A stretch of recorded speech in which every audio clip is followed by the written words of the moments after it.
So, salamat sa muling pagkakataon. Yung tanong kasi, same ba yung person, Jesus Christ, at saka yung Father? When it comes to deity, meron sila another view, presentation to. So, sa akin po, magkaiba po yun.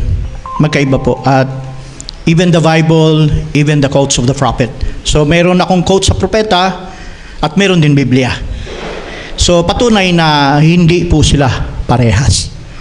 Una po kasi sa presentation ko, mga kapatid, sa message po ng prophet, napakahalaga po nung inaral ni Brother Branham tungkol sa River Jordan.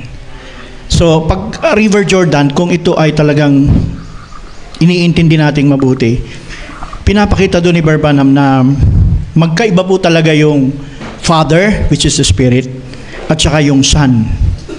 Meron siyang quote ganito. Sinabi ni Brother Branham sa... Patunay mo na ito sa statement ni Brother Branham na iba talaga. Ang sabi ni Brother Branham, Hebrews chapter 7,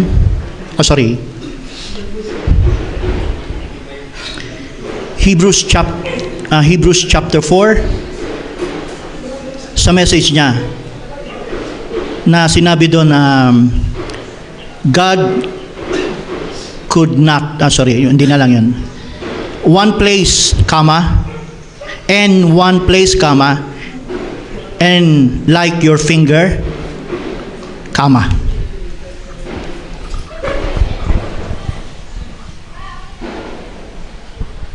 Nakita na? Babasahin ko na kasi maubos yung oras eh. Kung tumama dyan na, ang sabi ng ating mahal na propeta, now the oneness group of people and tried to make Father, Son, and Holy Ghost. Nakita na ba? Sabi ni Brother Branham, doon daw yung ginagawa ng mga oneness people. Just one office in one place, and like as one finger. Yan ang sabi ng ating propeta. Anong sabi niya? That's wrong. Si Brother Branham may sabi, Jesus could not be his own Father. Okay. If he was, saan yun kanina? And God is, saan yun? Diba?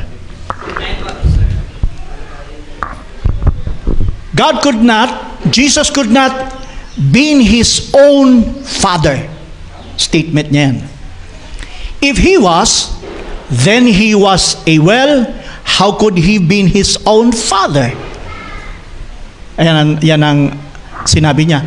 And if God is a man separated from the Holy Ghost, he had two fathers. For the Bible said that the Holy Ghost overshadowed Mary and she conceived. And the Bible said that the Matthew 1:18, that the thing which is conceived in her is of the Holy Ghost. Sabihin, yung espiritu na sumakan niya ay iba dun sa tumahan at dun sa tinahanan. Okay, yung binanggit ko kanina sa River Jordan.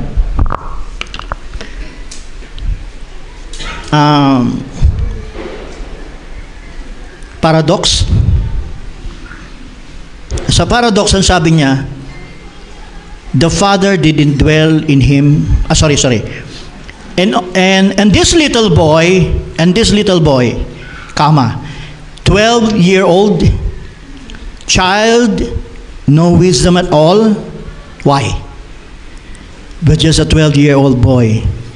Itong sabi ng prophet, the Father didn't dwell in him at the time, because he come on the way when he baptized him.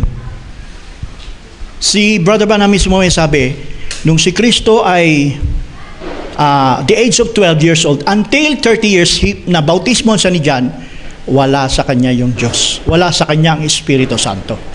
Siya may statement niyan. So, hindi ko to ginagamit para kundi ang sinasagot ko lang dito, it's different. The Father is different from the Son. Hindi talaga sila magkaparehas. Okay. The Father didn't dwell in him that time because he came on the day when he baptized him. He saw the Spirit of God coming down and went with him. Okay. So, dagdagan natin meron sinabi si Brother Branham, we would see Jesus. Yung Jesus in Jesus. Itong statement na to lagi kong iniintindi to eh. Sabi niya rito sa we would see Jesus. When he was here on earth, how many knows that was the pillar of fire that followed the children of Israel in the wilderness? That it was Christ, the angel of the covenant. Alright? How many knows that was Jesus in Jesus? Parehas ba yun? Hindi. Pag sinabing Jesus, another Jesus is in Jesus. So it is between Father and the Son in one name. Yan ang malinaw dyan. Okay. But the same Spirit, sabi ng ating mahal na propeta, sabi niya sa unveiling of God, Jesus once said, unveiling of God, Jesus once said, when you see me, you see the Father. See? God and His Word is one. Now you understand when the Word is manifested, what is it? Right? See? Jesus said, search the Scriptures and think you believe in God, believe also in me. If I do not the works of my Father, don't believe me. But if I do, and my Father are one, when you see me, when you see the Father. Itong statement niya. And when you see the Word made manifest, you see the Father God. Because the Word is the Father, the Word is God. And the Word made manifest, if God Himself taking His own Word and manifesting it His own self. Another quote.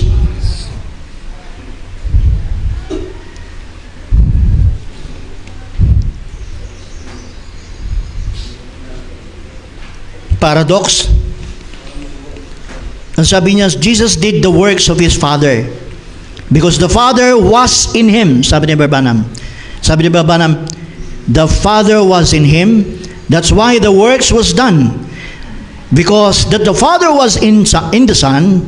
Do you believe that? That in Him, He was incarnate God. Do you believe that?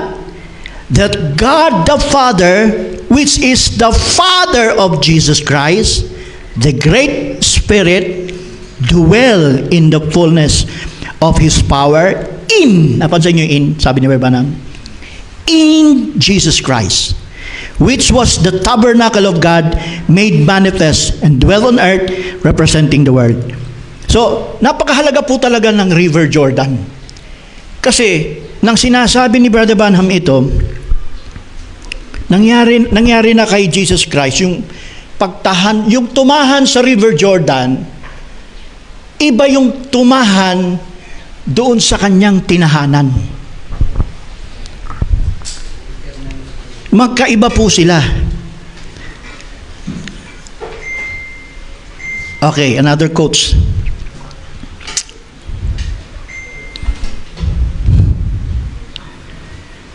Paradox ulit. And this little boy, 12-year-old child, nabanggit ko na ata ito kanina, no?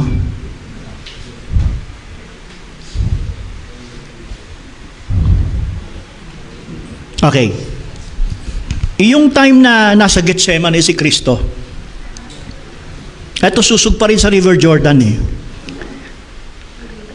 Sa the rising of the sun, ang sabi ni Branham, when God looked down upon the body, the Spirit left Him in the Garden of Gethsemane. Ang sabi ng prophet, yung Espiritong nasa kanya, since River Jordan, ay umalis sa Gethsemane. Gethsemane pa lang, hindi pa siya pinapako sa cross. Iniwan na siya ng Espiritong. Sino yung Espiritong yun na umalis? Hindi naman pwedeng kung siya rin yung espiritong yun na nasa loob niya, it's the same person, hindi pa pwedeng aalis yun. Kung siya yun. Pero malinaw dito sa statement niya na ang sabi niya sa rising of the sun, iniwan siya eh. When God looked down, sabi, the Spirit left him in the Garden of Gethsemane. He had to die a man. And remember, friends, he didn't have to do that. That was God, sabi niya, God anointed that flesh, which was human flesh. And he didn't have. If head went up here, that God, he'd have never died that kind of death. Kaya kung hindi aalis yung Diyos, kung mismo yung Diyos nasa kanya, at siya yun, hindi siya mamamatay kung ipapako siya. Pero, umalis eh. Kung umalis, kung yun yung Diyos na umalis sa kanya, in Gethsemane, sino yung naiwan na yan? So, hindi sila talaga parehas. Ayon sa sinasabi ng prophet. Testimony of William Branham. The same that God met Moses in the wilderness was in Jesus Christ on earth. Because the life of His proof, it's the same Spirit, it's doing the same thing. Okay. O sige, anuhan ko pa.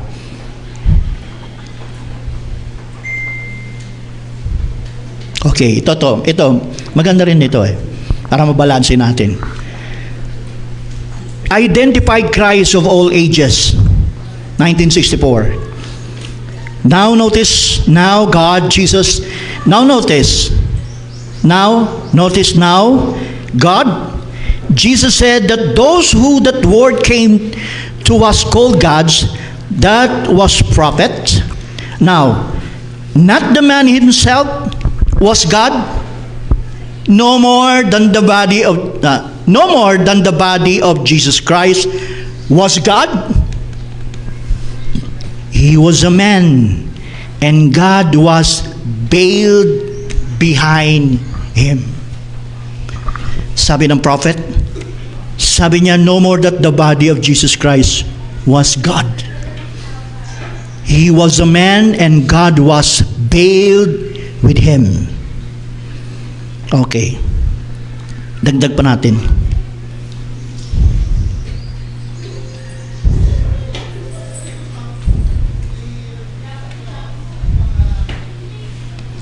Curtain of time. Sabi niya rito, no one could understand him because there was two people talking at the time. The person Jesus Christ was talking, and God was talking in him also. Sometimes it was Christ himself, sometimes it was the Father that dwelled in him. Kaya minsan talaga yung tao nalilito. Siya na ba yan? Kaya si Philip nagtanong eh, ikaw na ba talaga ang amang hinahanap namin? Pwede mo bang ipakita sa amin? Kahit si Philip, nalilitot kasi talaga siya. And sabi ni Philip, Lord, show us the Father and suffice it us. Kaya ang sagot ni Kristo, hindi mo ba ako nakikita? Ang nakakakita sa akin ay nakakakita sa Ama. Ang nakakakita sa Ama ay nakakakita sa akin. But ang ibig bang sabihin, it's one person, one identity? Hindi. Kahit sa Bible tayo pupunta, mga kapatid, in-identify ni Jesus Christ mismo na iba yung kanyang Ama, iba siya.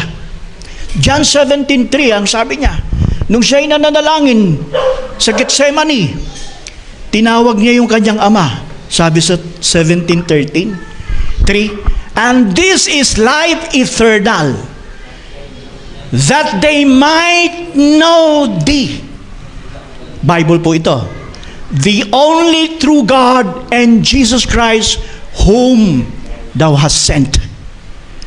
Malinaw po na ang dinideclare ni Kristo ay yung kanyang Ama na siya raw ang tunay na Diyos. Ang tanong, kung tatanungin ba ako, si Kristo ba ay Diyos o hindi? Diyos. I believe Jesus Christ has a substance. Hindi po ako nagsasabi si Kristo hindi Diyos. Pero anong klaseng pagka-Diyos? Hindi tulad sa Ama. Kasi kung si Kristo yung Diyos mismo at yung Ama, yung pa rin ng Diyos, dalawa na sila. Tama, di ba? So, kailan ba si Kristo nagka-Diyos? May pasimula kung kailan siya nagkaroon ng anyo ng pagka-Diyos. And this is because of River Jordan. Kaya mahalaga po yung River Jordan eh. Sa presentation ng ating mahal na propeta, pinaulit-ulit niya yan. Na kung maintindihan nyo kung ano yung River Jordan, it is very clear, kahit sinasabi ni Paul. Yung fullness of the Godhead, Colossians 2:9. Kailan ba nangyari yung fullness of the Godhead? River Jordan. Nang siya ay tinahanan ng Espiritu ng Ama, ay nagkaroon si Kristo ng substance. Let's look about Hebrews 1:3. Kaya hindi ko dinideny na si Kristo ay may anyo ng Diyos o may pagka-Diyos. But alam ko kung ano yung pagka-Diyos na nasa Kanya. Because of this, Hebrews 1:3. Who? Sino yung who? Si Kristo yan. Tingnan nyo ang kalagayan ni Kristo. Being in the brightness of His glory, and that is the substance. And the express image of His person, nag-i-express si Kristo ng substance ng pagka-Diyos.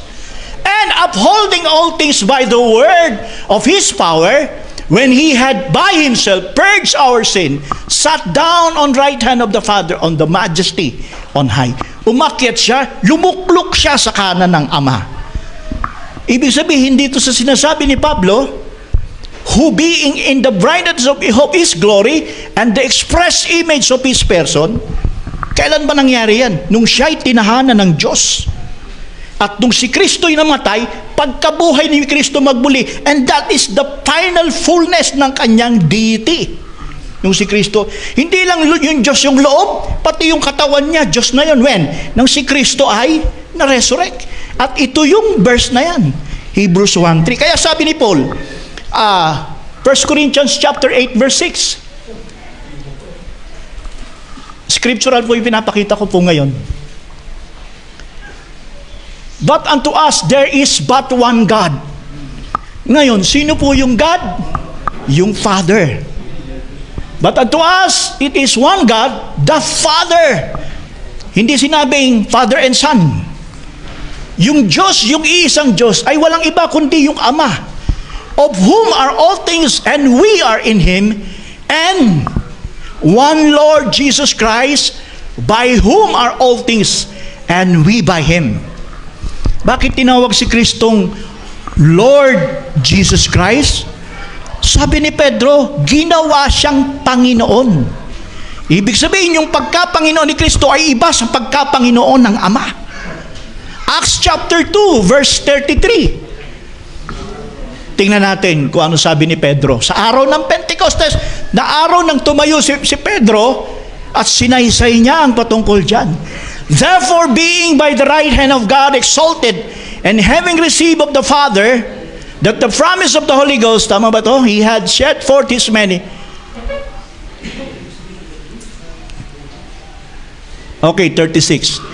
Therefore, let all the house of Israel, pinapaalam ni Pedro sa lahat ng lahi ng angkan ng Israel na nandoon, therefore let all the house of Israel know assuredly that God had made the same Jesus, whom you have crucified, both Lord and Christ.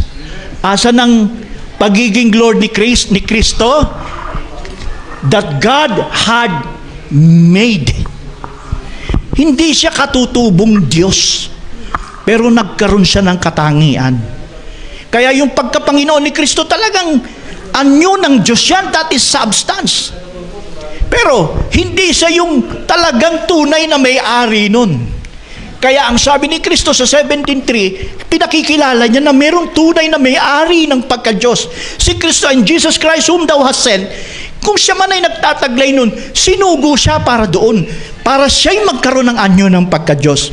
And that's not only Jesus Christ, na siya'y may anyo ng Diyos, pati tayong lahat magkakaroon ng anyo ng pagka-Diyos. Kung magkakaroon ng maraming Diyos, hindi masama. Dahil kung yung Diyos na pinag-uusapan natin, na sinasabing nag-iisa at tunay, walang iba kundi yun yung Ama. Kung si Kristo na anyong Diyos at tayo ring iglesia ay tataglay ng katangian ng pagka-Diyos, hindi yan masama. Kasi Kristo may sabi din yan, tatawagin kayong Diyos dahil dinatnan kayo ng kanyang salita. Espiritu Santo rin yung salita eh. So lahat tayo ay magiging Diyos, pero Sabi nga ni Paul, last verse ko to. Last verse ko lang, bro. Let's go to Philippians chapter 2. Kaya sabi ni Paul, sa 6 ang sabi niya, sabi ni Pablo sa 6 muna, bago ko ito 5. Who being in the form of God, si Kristo yan, thought not robbery to be equal with God. Si Kristo yun. Who? Yung whom. Who being in the form of God. Yan yung na kay Kristo, hindi natin dinidena. Pero pansinin nyo bakit sa 5 sabi ni Paul, let this mind be in you which was also in Christ Jesus. Ibig sabihin, kausap ni Pablo ang iglesia, dinamay tayo when it comes to Godhead. Kung paano si Kristo nagtaglay ng pagka-Diyos, hindi niya inequal ang sarili o pantay niya sa Diyos. Kaya kung tayo man ay may ganun din katangian, sabi ni Kristo, maging ganun din ang isip ninyo. Hindi natin pwedeng agawin kung ano yung kalagayan ng Diyos, hindi natin pwedeng pantay ang ating sarili doon sa kalagayang pagiging Diyos. Totoo yan. Darating ang araw, if we die and we have resurrect, if you change our body, ang kalagayan natin, hindi na normal na tao lang. We receive the substance like we have in Jesus Christ. That is the deity form. Yun lang po.